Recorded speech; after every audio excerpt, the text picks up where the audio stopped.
Okay, first question. What attracted you to the role of Jude?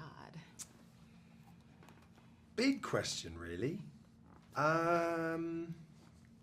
So many things in that, obviously it wasn't just the role of Jude, it was the role of Jude in a Star Wars series and the opportunity to work with all these incredible directors and see behind the curtain of this universe. So to go right back, being 7 or 8 and seeing the first Star Wars film in the cinema was a very, not just a, you know, it was a formative memory of what film was and the impact film had on me as a child, as for so many. And, you know, no one had ever seen anything like it. And so that informed the next sort of 8 years of my life as a kid, playing, interacting, imagining. So it had a huge impact and sat in a really special place in my heart, again, as with so many people. So being approached to be in the world, you know, I was, as I said, I was really intrigued to see how this universe is made, how this aesthetic is achieved, and getting round to it, there's this amazing role. You know, the role is, I was so excited by the opportunity to play someone so mysterious and kind of all things to all people. So it looked like just so much potential. And that's always, you know, very attractive. And I loved the concept. I loved the idea, the simple idea of returning, for me, to that boy who saw the film the first time, but making them the protagonists, putting their eyes of awe and innocence and fear, you know, to see them seeing this world. I just thought was simple and just such a clever idea. I love that. So you would say you are a fan of Star Wars? Oh, Wars? sure. Yeah. In general terms, tell us a little about Jude and how he fits in the story. So the young ones meet Jude having blasted off from their home planet and are really looking for anyone who will, you know, give them some sense of hope of returning. And he offers his services. Now, some of the team, some of the gang are a little skeptical, some are just wide-eyed in wonder, believing that he's, you know, good, in fact, that he's a Jedi. And he sees some kind of angle with them. I think he sees some opportunity there of, you know, getting something out of it. I think he's someone who lives day by day by day.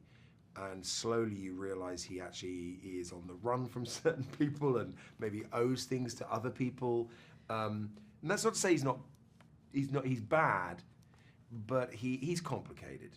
And he's the kid's guide, but he learns from them just as much as they learn from him. And I think what's key to it is also that he doesn't see them as kids.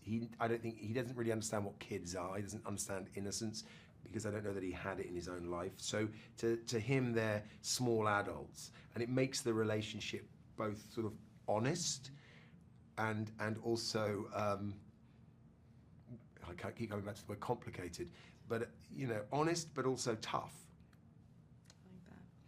I like that. You touched on this.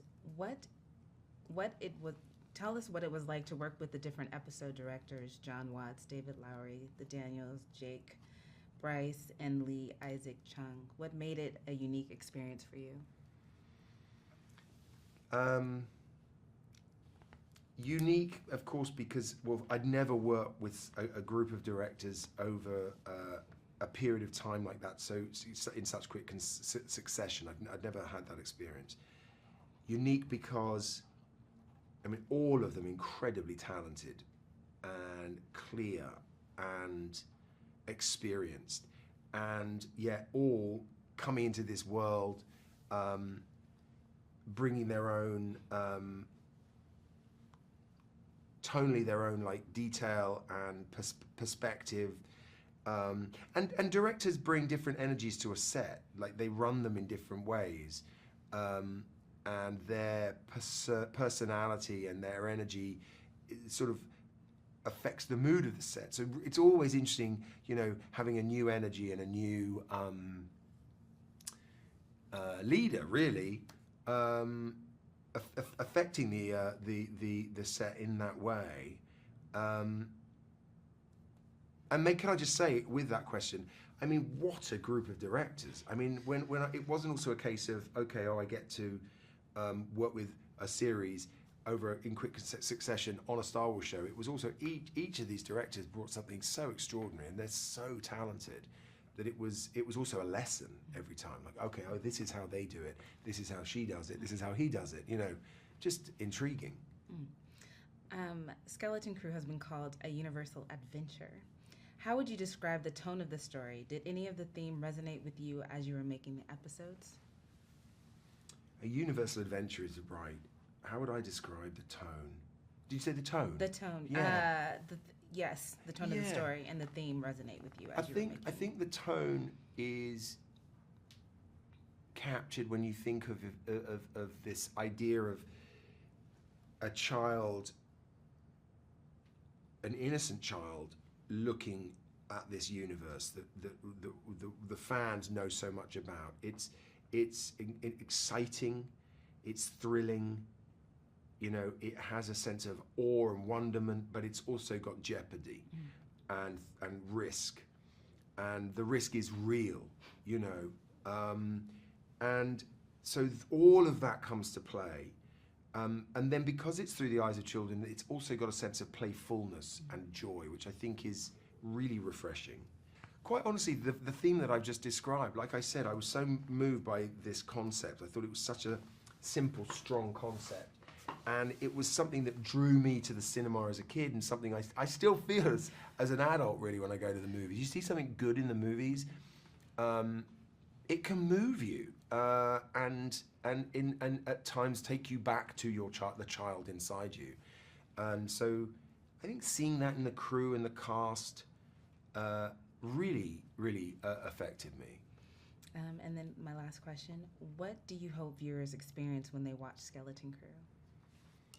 I hope that old fans really are touched by the sense of wonderment and magic that we all felt when we maybe first encountered Star Wars. I hope the new young fans are as excited and invited into this world that has impressed and just inspired me for so many years, 40-something years. And I hope they find it thrilling. I think there's wonderful thrilling energy to it. Thank you so much. Pleasure. That was awesome.